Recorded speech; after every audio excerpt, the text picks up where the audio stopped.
नमस्कार दोस्तों, आपका स्वागत है मेरे यूट्यूब चैनल एजुकेशन सेंटर पर। आज की क्लास स्टार्ट करते हैं फर्स्ट क्वेश्चन के साथ।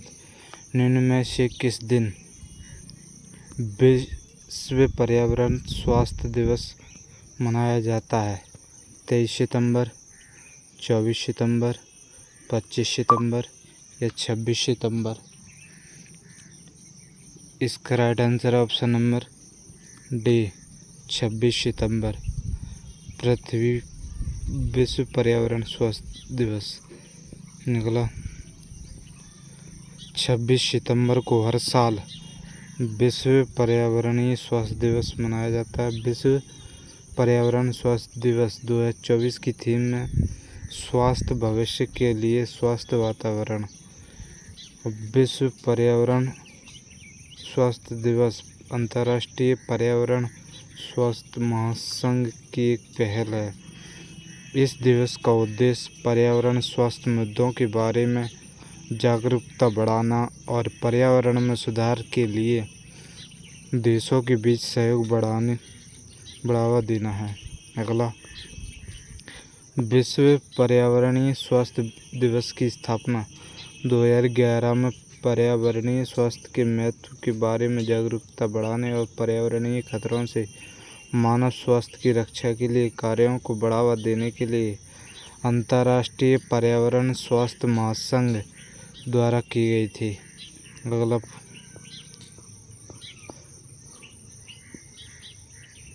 हरिनी अमरसूरिया को हाल ही में किस देश के प्रधानमंत्री पद पर नियुक्त किया गया है? भूटान, कंबोडिया, नेपाल, श्रीलंका? इसका राइट आंसर है ऑप्शन नंबर डी, श्रीलंका। अगला, ये है हरिनी अमरसूरिया।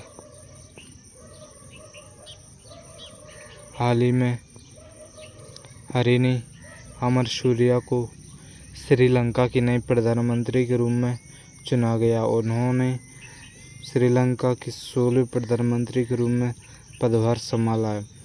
54 वर्षीय शैक्षणिक राजनीतिज्ञ ने 1990 के दशक की शुरुआत में दिल्ली यूनिवर्सिटी के प्रतिष्ठित हिंदू कॉलेज में अध्ययन किया था।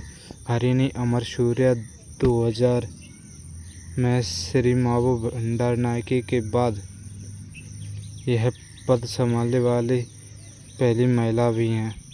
वे राष्ट्रपति अनुरासुमरा दिशानायके के नेतृत्व वाले सत्तारूढ़ नेशनल पीपुल्स पावर गठबंधन की सदस्य हैं। अगला, विश्व श्री मावो भंडारनायके और चंद्रिका कुमारतुंगा के बाद श्रीलंका के प्रधानमंत्री बनने वाली तीसरी महिला हैं। 1960 में नियुक्त श्री मावो भंडारनायके श्रीलंका और दुनिया की पहली महिला प्रधानमंत्री थीं। श्रीमती हरिनी अमरसूरिया को न्याय, उद्योग और विज्ञान प्रौद्योगिकी, स्वास्थ्य और निवेश विभाग भी आवंटित किए गए हैं। हरिनी अमरसूरिया प्रधानमंत्री पद पर दिनेश गुणवर्धने का स्थान लेंगे, जिन्होंने पिछले राष्ट्रपति रानिल विक्रमसिंघे के राष्ट्रपति चुनाव हारने के बाद इस्तीफा दे दिया था। अगला, एशिया पावर इंडेक्स 2024 के अनुसार एशिया में भारत को सबसे शक्तिशाली देशों की सूची में कौन सा स्थान दिया गया है? पहला, दूसरा, तीसरा या चौथा? इसका राइट आंसर है ऑप्शन नंबर सी, तीसरा। फर्स्ट पर है यूएस, सेकंड पर है चाइना और थर्ड पर है इंडिया।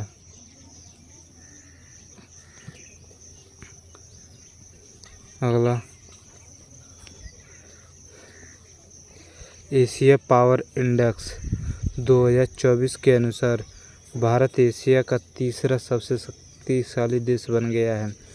भारत ने जापान को पीछे छोड़ते हुए एशिया के तीसरे सबसे शक्तिशाली देश के रूप में स्थान प्राप्त किया। 2024 के लिए एशिया पावर इंडेक्स रिपोर्ट ने संकेत दिया कि कोविड के बाद मजबूत आर्थिक विकास ने भारत को अपनी आर्थिक क्षमता में 4.2 अंकों की वृद्धि करने की मदद की है। 2023 में भारत ने कूटनीतिक गतिविधियों की अपनी गति बढ़ा दी। एशिया पावर इंडेक्स में शामिल देशों के साथ छठी सबसे बड़ी संख्या में संवादों में भाग लिया। अगला, इस रिपोर्ट के अनुसार अमेरिका इस क्षेत्र में सबसे प्रभावशाली देश का स्थान हासिल किया है और इस रिपोर्ट के अनुसार चीन एशिया में अमेरिका के बाद दूसरे स्थान पर है, लेकिन इस क्षेत्र के अन्य देशों से बहुत आगे है। अगला, जस्टिस एम.एस. रामचंद्र राव को हाल ही में किस न्यायालय में मुख्य न्यायाधीश के रूप में नियुक्त किया गया? दिल्ली उच्च न्यायालय, प्रयागराज उच्च न्यायालय, झारखंड उच्च न्यायालय, अमरावती उच्च न्यायालय। इसका right answer option number C, Jharkhand उच्च न्यायालय। अगला ये है झारखंड उच्च न्यायालय की चीफ जस्टिस। हाल ही में जस्टिस एम.एस. रामचंद्र राव को झारखंड उच्च न्यायालय के मुख्य न्यायाधीश के रूप में नियुक्त किया गया। राज्यपाल संतोष कुमार गंगवार ने राजभवन में न्यायमूर्ति राव को पद और गोपनीयता की शपथ दिलाई। केंद्र सरकार के कानून और न्याय मंत्रालय ने हिमाचल प्रदेश के हाई कोर्ट के chief justice S. Ramachandra Rao को स्थानांतरित करते हुए झारखंड हाई कोर्ट का चीफ जस्टिस बनाया गया था। Justice M S. Ramachandra Rao Jharkhand high court के 16वें चीफ जस्टिस हैं। उनसे पहले चीफ जस्टिस बी.आर. सारंगी 19 जुलाई को रिटायर हो गए थे। इसके बाद इस पद का दायित्व acting chief justice Sunit Narayan Prasad संभाल रहे थे। अगला, हाल ही में पंडित दीनदयाल उपाध्याय की कौन सी जयंती मनाई गई है? 106वीं, 107वीं, 108वीं या 109वीं? इसका राइट आंसर है ऑप्शन नंबर सी, 108वीं। अगला, हाल ही में भारत के राष्ट्रवादी चिंतक, विचारक और राष्ट्रीय स्वयंसेवक संघ के प्रचारक रहे पंडित दीनदयाल उपाध्याय की 108वीं जयंती मनाई गई। पंडित दीनदयाल उपाध्याय जी का जन्म सन 1916 में 25 सितंबर को मथुरा के जिले नगला चंद्रभान गांव में हुआ था। पंडित दीनदयाल उपाध्याय अपनी पढ़ाई पूरी करने के बाद राष्ट्रीय स्वयंसेवक संघ के संपर्क में आए और आजीवन संघ के प्रचारक रहे। उन्होंने अपने कार्यकाल के दौरान साप्ताहिक समाचार पत्र पंचजय और दैनिक समाचार पत्र स्वदेश शुरू किया था। अगला, 21 अक्टूबर 1951 को डॉक्टर श्याम प्रसाद मुखर्जी की अध्यक्षता में भारतीय जनसंघ की स्थापना हुई तथा इसका प्रथम अधिवेशन 1952 में कानपुर में हुआ और दीनदयाल उपाध्याय इस दल के महामंत्री बने तथा 1967 तक वे इस पद पर बने रहे। पंडित दीनदयाल उपाध्याय राजनेता के साथ साथ लेखक, विचारक और उच्च कोटि के चिंतक भी थे। सन 1967 में दीनदयाल उपाध्याय कालीकट अधिवेशन में भारतीय जनसंघ के अध्यक्ष पद पर निर्वाचित हुए और 10 फरवरी 1968 को रात्रि में मुगल सराय स्टेशन पर उनकी हत्या कर दी गई। अगला, निम्न में से किस राज्य में भारत का पहला पेपरलेस चुनाव करवाया गया है? हरियाणा, मध्य प्रदेश, राजस्थान, जम्मू कश्मीर। इसका राइट आंसर है option number B, Madhya Pradesh. अगला,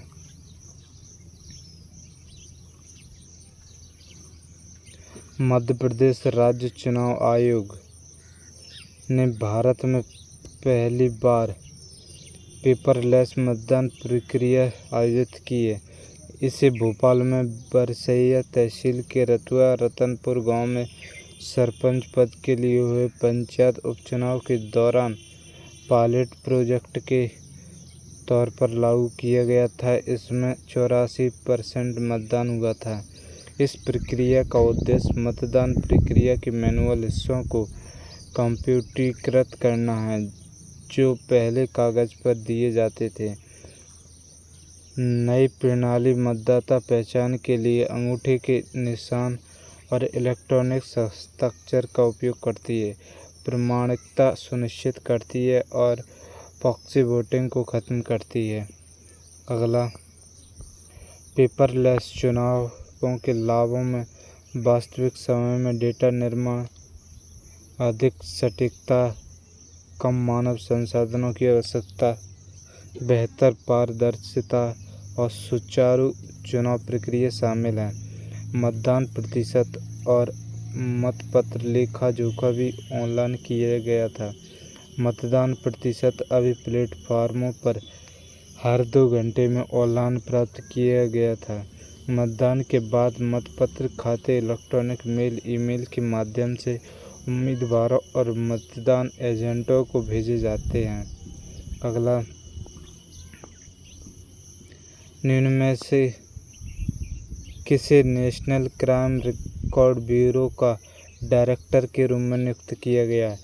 प्रवीण रंजन, आलोक रंजन, विवेक गोगिया या महेश दीक्षित? इसका राइट आंसर है option number B, Alok Ranjan. अगला, ये है आलोक रंजन।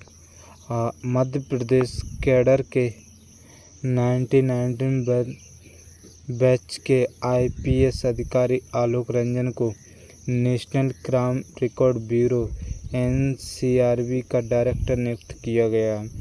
आलोक रंजन मध्य प्रदेश कैडर के 1991 बैच के अधिकारी और 13 जून 2026 को अपनी सेना निवृत्ति का national crime record bureau NCRB के निदेशक के रूप में काम करेंगे।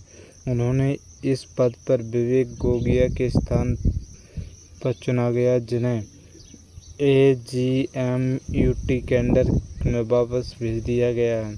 आंध्र प्रदेश कैडर के 1993 बैच के IPS अधिकारी अमित गर्ग 31 अक्टूबर 2027 को अपनी सेना निवृत्ति तक SBPNPA का नेतृत्व करेंगे।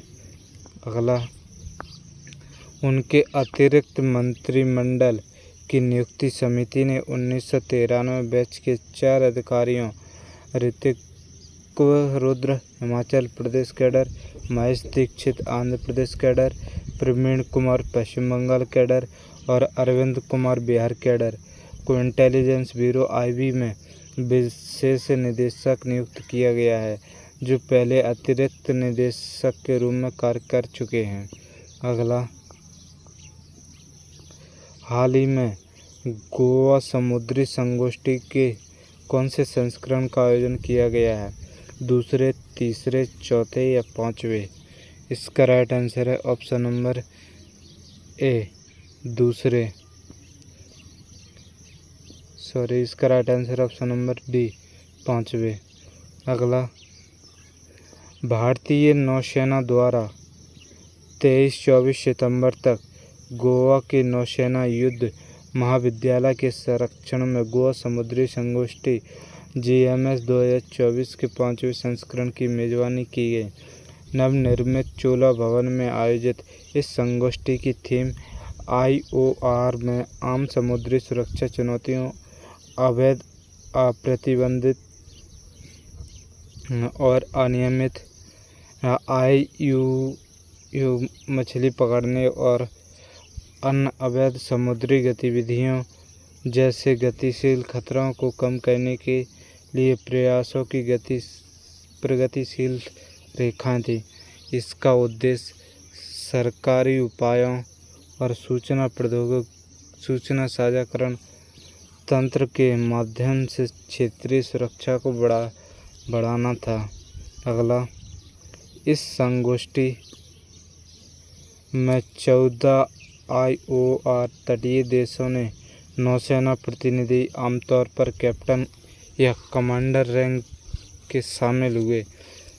इन देशों में Bangladesh, Comoros, Indonesia, Madagascar, Malaysia, Maldives, Mauritius, Myanmar, Seychelles, Singapore, Sri Lanka, Tanzania और थाईलैंड शामिल हैं। केन्या और तंजानिया के पर्यवेक्षकों ने भी इसमें भाग लिया। अगला, निम्न में से किस शहर में 41वें भारतीय तटरक्षकों के सम्मेलन का आयोजन किया गया? नई दिल्ली, कोच्चि, मुंबई या चेन्नई? इसका राइट आंसर ऑप्शन नंबर ए, नई दिल्ली। अगला, 24 सितंबर को नई दिल्ली में 41वें भारतीय तटरक्षक ICG कमांडर सम्मेलन का उद्घाटन किया। इस सम्मेलन का उद्घाटन रक्षा मंत्री राजनाथ सिंह द्वारा किया गया। यह 3 दिवसीय सम्मेलन उभरते भू राजनीतिक परिदृश्य और समुद्री सुरक्षा की जटिलताओं की पृष्ठभूमि में ICG कमांडरों के लिए रणनीतिक परिचालन और प्रशासनिक मामलों पर सार्थक चर्चा में शामिल होने के लिए एक महत्वपूर्ण मंच के रूप में कार्य करेगी।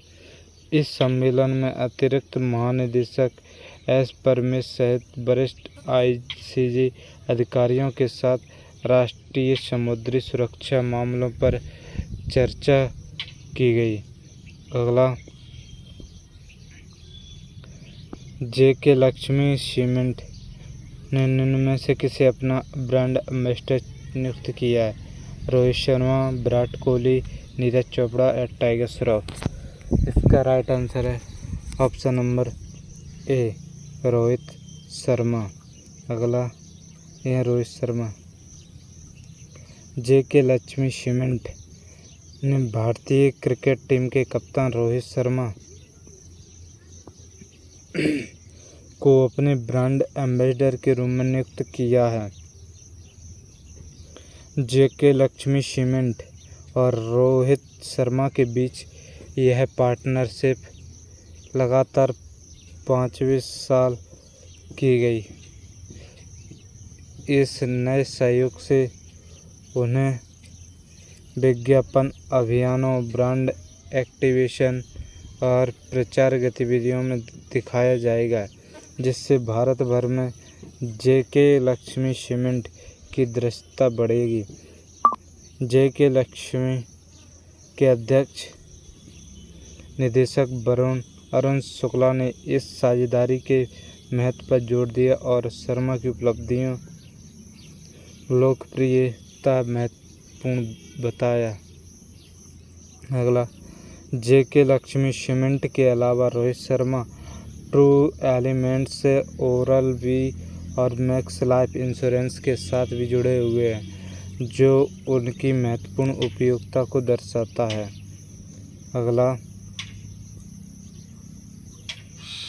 निम्न में से किसे केंद्रीय प्रौद्योगिकी सुरक्षा बल CISF विशेष महानिदेशक पद पर नियुक्त किया गया है?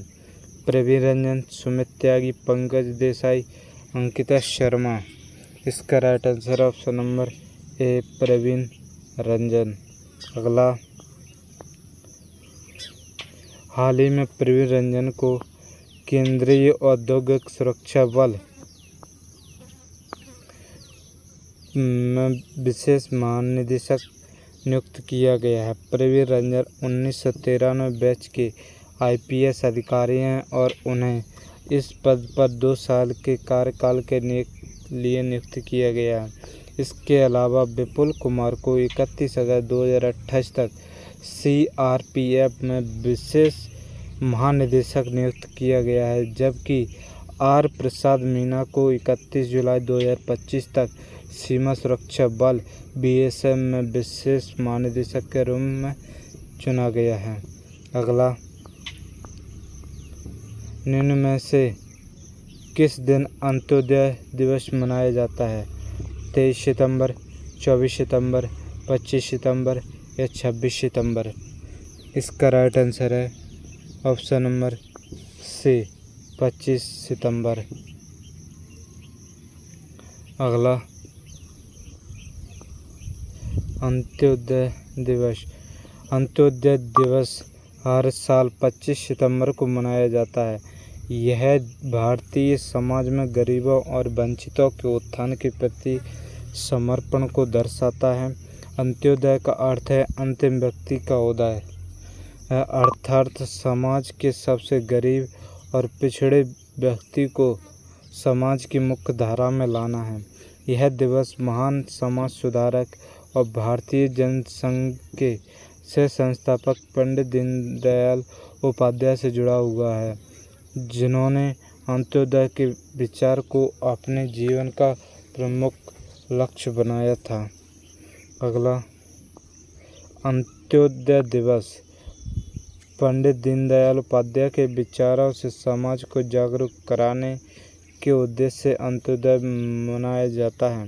अंत्योदय दिवस का मुख्य उद्देश्य समाज के गरीब, वंचित और पिछड़े वर्गों के प्रति जागरूकता फैलाना और उन्हें मुख्य धारा में लाने के लिए सरकारी सामाजिक प्रयासों को बढ़ावा देना है।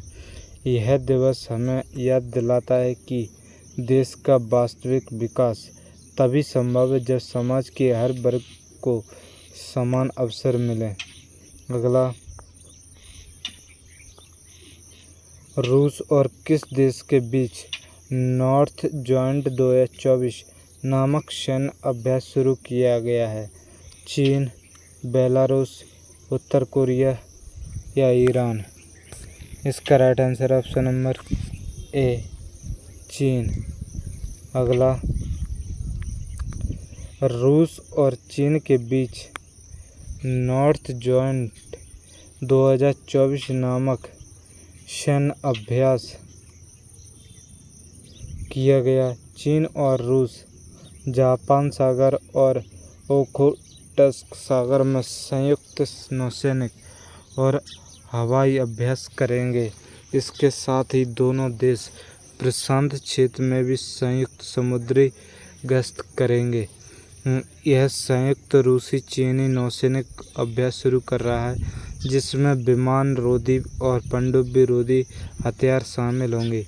इसका प्रशांत बेड़ा और पीपुल्स लिबरेशन आर्मी नेवी इस क्षेत्र में समुद्री संचार और समुद्री आर्थिक गतिविधियों के क्षेत्रों की रक्षा में व्यावहारिक कार्रवाई पर समन्वय करेंगे। अगला,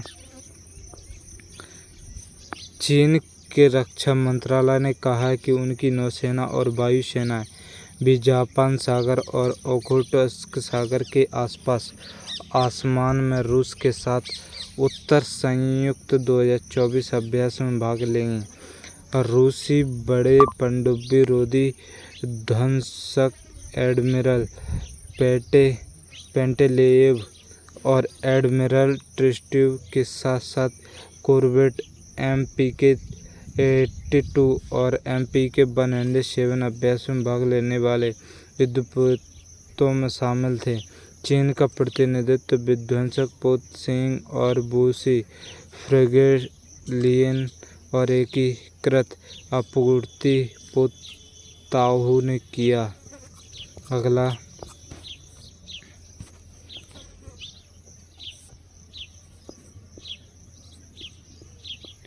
निम्न में से किसे जलवायु और हानि क्षति के पहले निदेशक के रूप में नियुक्त किया गया है? इब्राहिम शेख, पीटर मुंडी, रोस्तवो, मुकेश कुमार? इसका राइट आंसर है option number A, Ibrahim Sheikh. अगला,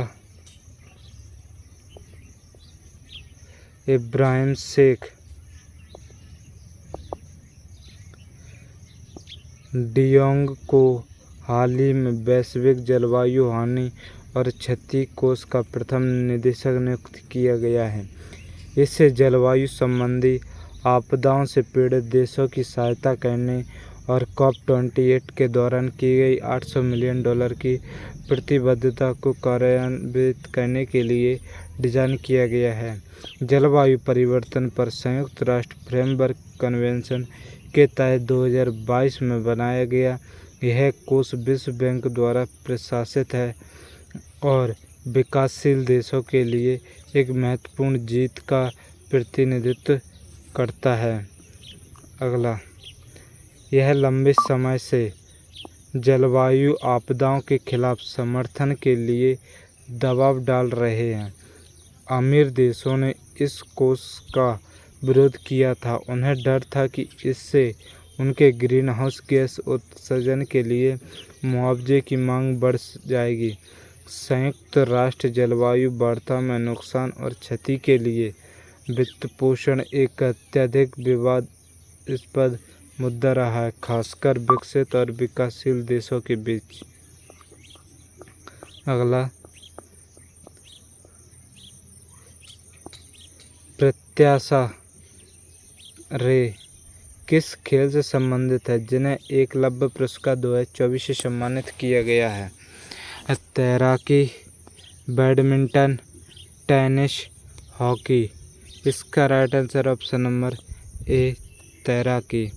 अगला, उड़ीसा की तैराक प्रत्याशा रे को 2024 के एकलव्य पुरस्कार के लिए चुना गया। प्रत्याशा रे ने इस साल फरवरी में गुवाहाटी में खेलो इंडिया यूनिवर्सिटी गेम्स में 6 पदक, 4 स्वर्ण, 1 रजत, 1 कांस्य जीते हैं। एकलव्य पुरस्कार में विजेता 7 लाख रुपए की नकद पुरस्कार और एक प्रसारित पत्र दिया जाता है। वो इनके अलावा धावक दौड़पति मृत्युम जयराम और बैडमिंटन खिलाड़ी तन्वी पत्री को भी सम्मानित किया जाएगा, जिसमें से प्रत्येक को 1.5 लाख रुपए दिए जाएंगे। एकलव्य पुरस्कार की स्थापना 1993 में धर्मार्थ संस्था IMPS इम्पैक्ट द्वारा की गई थी और इसका प्रबंधन IMFA द्वारा किया गया था। अगला,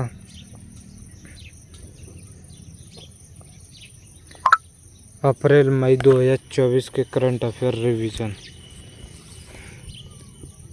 थैंक यू वॉचिंग ऑल।